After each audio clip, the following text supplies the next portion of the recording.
మన ముకుందాలో మరియు పూర్వీలో రిపబ్లిక్ సేల్ ఆఫర్. వీఏపై ఫ్లాట్ 10% డిస్కౌంట్. వివరాలకు సంప్రదించండి.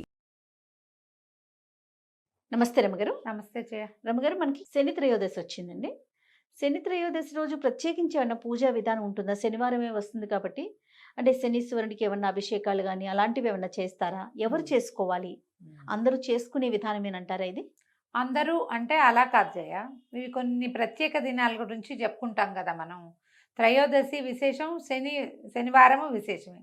ఈ రెండు కలిసి వచ్చినప్పుడు ఎవరికైతే జాతకాల్లో శని గ్రహం తాలూకు శని దోషం కానీ, అంతర్దశల్లో విదశల్లో ఎక్కడైనా శని గ్రహం తాలూకు ఆయన నీచంలో పడ్డము, ఉచ్చంలో పడ్డము లెక్కలు ఉంటాయి. అవును.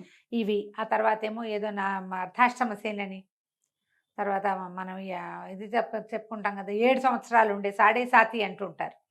అలాంటి శని దశలు ఉన్నప్పుడు వీళ్ళు ఖచ్చితంగా ఈ రోజున గనక ఏదైనా చేసుకుంటే, శని మామూలుగా శని అనగానే ఏంటంటే అదేమిటో బ్యాడ్ వర్డ్ కాదు, మెల్లిగా వెళ్ళేది అని అర్థం, స్లోగా వెళ్తుంది. శని దశలు శని గ్రహము మిగిలిన అన్ని గ్రహాల కంటే నిదానమైన నడక గలవాడు. ఓకే. రోజులు గడవు, శనితోటి అది ప్రాబ్లం అనమాట. అందుకని ఏం చెప్తారు, మామూలుగా ఈ శనివారాలు పూజ చేసుకోండి, శనివారాలే మన రుద్రాభిషేకం చేసుకోండి, శివాభిషేకం చేసుకోండి, శనివారాలే వెంకటేశ్వర స్వామిని చూడండి, శనివారం నాడు నువ్వుల నూనె ఒంటికి నలుగు పెట్టుకోండి, దీపం పెట్టుకోండి, వెళ్ళి మన నవగ్రహాల దగ్గర అక్కడ ప్రదక్షిణాలు చేయండి, శనికి తైలాభిషేకం చేయించుకోండి. ఇవన్నీ ఎలా జరుగుతాయి జయ? ఇప్పుడు నువ్వు నేను మాట్లాడుకుంటే కాదు కదా, మన జాతకాన్ని ఎవరికైనా చూపించి దాన్ని చదివించుకుంటే, జాతక పఠనం జరిగినప్పుడు బాబు నీకు ఈ పరిస్థితి ఉంది, మీరు ఇట్లా శనివారాలు చేసుకోవాలి అని ఎవరికైతే చెప్పబడి ఉంటుందో వాళ్ళు తప్పకుండా చేసుకోవాలి. పైగా ప్రతిసారి రాజు శని త్రయోదశి కొంచెం రేర్గా వస్తుంది సంవత్సరంలో కొన్నిసార్లు. 2 త్రయోదశులు శనివారం నాడే వచ్చాయి. ఏకాదశిలో అలానే వచ్చినాయి, త్రయోదశి కూడా అలాగే వచ్చింది. ఏకాదశి ఏమో శుక్రవారం నాడు ఏకాదశి వచ్చి శనివారం నాటికి త్రయోదశి వచ్చేసి. అవును, చిత్రంగానే ఉంది. సరే, ఒక్కొక్కసారి అట్లా జరుగుతుంది. శనికి ఏదైనా సమస్యలు ఉన్నవాళ్ళు జాతకపరంగా ఒక్క మాట చూపించుకుని ఉన్నది, అలాంటి సమస్య ఏదైనా ఉంది అంటే కనుక విశేషమైన కాలంగా తిని చెప్తారు. ఓకే. దేవాలయానికి వెళ్ళటం, శనికి తైలాభిషేకం అవి చేస్తారు. నవగ్రహాల్లో శనీశ్వరుడు ఉంటాడు కదా, ఆ శనీశ్వరుడికి ఇట్లా అభిషేకం చేస్తారు, తైలాభిషేకం చేస్తారు. చిన్నటి నల్లగుడ్డల్లో నువ్వులు పోసి మూట కట్టి దాన్నే దీపంగా వెలిగిస్తారు. 19 ఎన్నో ప్రదక్షిణాలు ఉంటాయి, 19 ప్రదక్షిణాలు చేయమంటారు.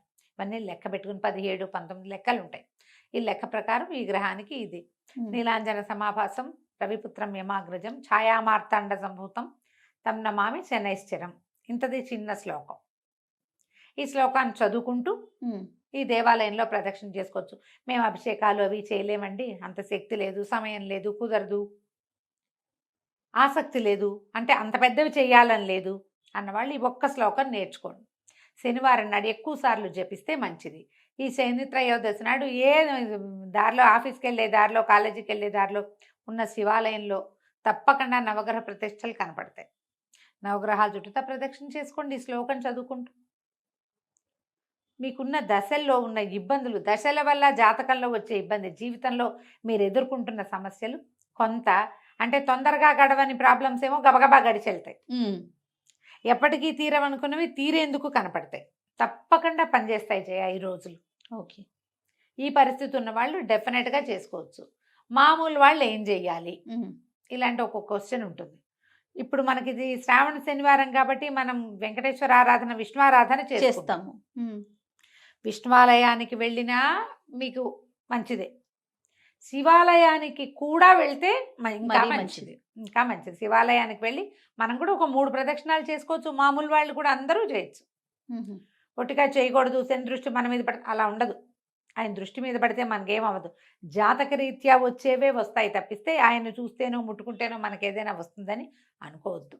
అన్ని గ్రహాలతో పాటు ఆయన కూడా ఒకడు. తనకు అవసరం లేని చోటుకి వెళ్ళడు, తన పని ఉన్న చోటుకే వెళ్తాడు ఆయన. మనకు అలా భయపడద్దు, చేయకూడదు అలా ఏం ఉండదు. అవును, పెద్దవాళ్ళు చాలా మంది చెప్తారు ఆ మాట, అసలు అంత అనుమానం ఏం అక్కర్లేదు. ఈ రోజున ఏం చేయొచ్చు, నువ్వులతోటి చేసిన పదార్థాలు ఏమైనా ఎవరికైనా పెట్టుకోవచ్చు, మనం భక్షించవచ్చు. ఇంట్లో ఏదైనా కాస్త నువ్వుల నూనెతోటి దీపారాధన చేసుకోవటం, ఒంటికి నువ్వుల నూనె నలిచి రాసుకుని అభ్యంగనం చేయొచ్చు. తలకి ఒంటికి రాసుకోవాలి. మేము 100% శనివారం నువ్వుల నూనె రాసుకుంటాను జయ నేను. మానకండా అది ఎప్పటి నుంచో అట్లా అలవాటు అలవాటు. అదే పందా. దీనివల్ల ఏంటంటే కొంత మనకు కూడా ఒంటికి బద్ధకము అవి పోతాయి. ఓకే. స్లోగా నడుస్తున్నది కొంచెం స్పీడప్ అవుతుంది. ఒకవేళ మీకు ఏదైనా మీ పరిస్థితుల దృష్ట్యా అనుమానంగా భయంగా అలా ఉంటే గనక, ఆందోళనగా ఉంటే ఎవరితోటైనా మీ బర్త్ టైము ప్లేసు చెప్పి జాతకం చూపించుకోండి. ఉన్నప్పుడు ఇలా 2 ఒకే నెలలో, అది కూడా పవిత్ర శ్రావణ మాసంలో వచ్చినాయి కాబట్టి త్రయోదశులు, మంచి ఫలితం లభించడానికి అవకాశం ఉంది. సమయం ఉంది కాబట్టి ముందే ఈ జాతకం సంగతి పరిష్కరించుకుని ఓకే. అవసరమైనవి అవకాశం ఉన్నవి జరిపించుకుంటే మంచిది. రమ్మగారు, ఇప్పుడు ఈ గ్రహ దశలు ఉన్నవారు మాత్రమే నూనె రాసుకొని ఇట్లా స్నానం అది చేయాలంటారా, లేకపోతే మామూలు అందరూ చేయొచ్చా? ఎవరికైనా మంచిదే ఎవరికైనా మంచిదే. మామూలు వాళ్ళు కూడా, మనం అందరం కూడా ఈ సాటర్డేలోనే ఆ లక్షణం ఉంటుంది. ఓకే. బతకపు లక్షణం, కదలని లక్షణం. అది రాసుకుని మనం చేస్తే జీవితం ఉత్తేజంగా ఉంటుంది. చేసుకోవటం మంచిది. తర్వాత కొనకూడనివి లేకపోతే తినకూడనివి, చెయ్యకూడని పనులు అలాంటివి ఏమైనా ఉంటాయా? ఉప్పు, ఇనుము, తోటకూర కొనకూడదంటారు. అవి 3 శనిగా చెప్తారు. ఇంకా ఏవో కొన్ని ఊళ్ళలో ఏవో చెప్తారు జయ. సాధారణంగా పెద్దవాళ్ళు చెప్పేవి 3 సాల్ట్ కొనకూడదు, తోటకూర శని అది కొనకూడదని చెప్తారు. అవును కదా, నీకు తెలుసండి. ఇనప వస్తువులు మనం ఏవైనా కొనుక్కునేటట్టయితే కార్ డెలివరీస్ అవి కూడా సాటర్డే తీసుకోరు. ఐరన్తో చేసిన ఏ వస్తువుని శనివారం నాడు తీసుకోకూడదు. ఇవి చేతికి ఇవ్వకూడదు. నూనె ఒకటి కొనుక్కోకూడదు. ఓకే. ఉప్పు, నూనె, తోటకూర, ఇనుము కొనకూడదు. ఆయిల్స్ శనివారం నాడు కొనకూడదు. పనిమాల మనం సమస్యలు తెచ్చుకున్నట్టు అవుతుందంటారు.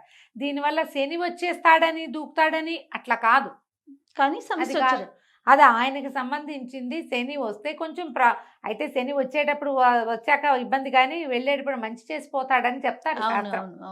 పల్లెటూళ్ళలో చెప్పుకునే మాటలే. జ్యోతిష పండితులు ఎవరైనా అయితే ఇంకా ఎలాబరేటెడ్ గా చెప్తారు. కానీ మనకి ఇలా చేసుకుంటే ఈ పద్ధతి ప్రకారం మనం రెగ్యులర్ దైనందినంలో మనం కొన్ని విషయాలు పాటిస్తాం కదా జయ. బుధవారము శనివారమే తలంటి పోసుకోవాలి, ఇది లెక్కే కదా. బుధవారం నాడు పెసలు, గురువారం నాడు శనగలు తినాలి, ఇది కూడా లెక్కే కదా. ఇవన్నీ మనకు తెలుసు, మనం జనరల్గా పాటించే విషయాలు. సోమవారం సహించదు, మంగళవారం మన్నదు చెప్తారు. సోమవారం కనుక ఏదైనా కొత్త బట్టలు కట్టుకున్నాను అనుకో చిరుగుతాయి అవి. సోమవారం సహించదు, మంగళవారం మన్నదు. మంగళవారం మన్నదంటే ఆ గుడ్డ పాడైపోతుంది, అందుకని మంగళవారాలు వేసుకోకూడదు అంటారు. ఊళ్ళల్లో చెప్పుకునే మాటలే, పెద్దవాళ్ళు ముందు నుంచి చెప్తున్నవే కదా. మనకు కూడా వీటిని పాటించుకుంటే మంచిది. ఈ రోజు నీవి కొనకూడదు అంటే ప్లాన్ చేసుకోండి, మీ ప్లానింగ్ కోసమే. ఎప్పుడైతే వస్తే అది చేసేయకూడదు. ఏదైనా కొనడానికి ఒక ప్లానింగ్ కావాలా, ఖచ్చితంగా దానికి నీకు ఫోకస్ కావాలా, ఓ లిస్ట్ కావాలా, దానికి నువ్వు ఎంత బాగా ఉండాలి, ఆర్గనైజ్డ్గా ఉండాలి. మరి ఆర్గనైజేషన్లో భాగంగా ఈ రోజు ఇది అంటే ఒక పంక్చువల్గా జీవితం పద్ధతి ప్రకారం వెళ్తుంది. అందుకే ఇవన్నీ ఏర్పరిచారు. వీటిలలో కొన్నైనా వాడుకోండి, కొంతైనా పంక్చువాలిటీ అవి వస్తాయి మనకి. అవునండి, ఆలోచించండి తప్పకుండా రమ్మ గారు. నమస్తే. నమస్తే జయ.